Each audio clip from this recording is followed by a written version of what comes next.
Mga kapuso, porsyon sang 96 million pesos nga slow protection sa San Miguel, Iloilo nag-usmod. Paglalas ang pagkagubas ng dike, ginakabalak-an sa mga residente kadungan sang pag-abot sang bagyo. Si Kim Salinas nakatuto. Mga litik, ini ang nakitaan sang news team upod sa barangay official sang barangay 5 sa San Miguel, Iloilo sang Setyembre sa 96 million pesos nga dike. Ginkatuan man ini sang DPWH kag ginpakayo sa kontraktor. Apang subong, ini na ang sitwasyon. Narusdak ang ginabanta 100 meters sa 602 meters nga proyekto.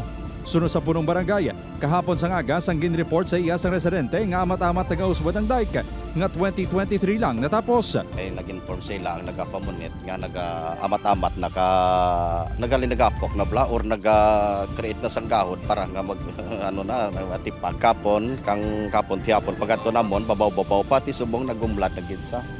Bangod sa pag-usmod, tuma na kabalaka sa pila ka mga residente ilabi na nga maya mga panimalay sa babaw nga porsyon sang dike. Ang ganda nga presyo man iti. May manukan ko dyan. May manok ko dyan. Kung madagdag daw, kasi mahulog mo ito ang aking kumalik. Ginakabig sang pila ka residente nga palpak ang nasambit nga proyekto. Kinanglantan ni ano tayo kasi bagyo ginakulbaan kami kay ti amo na bala. Ano pa pakid ya. Duwa na katuloy gamo na na sitwasyon niya.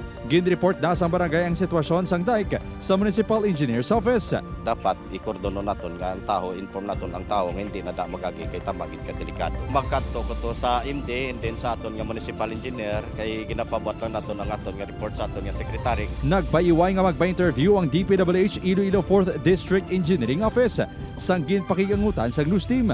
Apang sunod sa ahensya, ginasapol na nila ang kontraktor sang proyekto kag magahiwat sang detailed inspection. Gintinguan sang news team nga makuha sang bahin ang kontraktor apang wala ini nakapagwa sang statement. Upod Kerumel Porquia, Kim Salinas, 1 Western Visayas.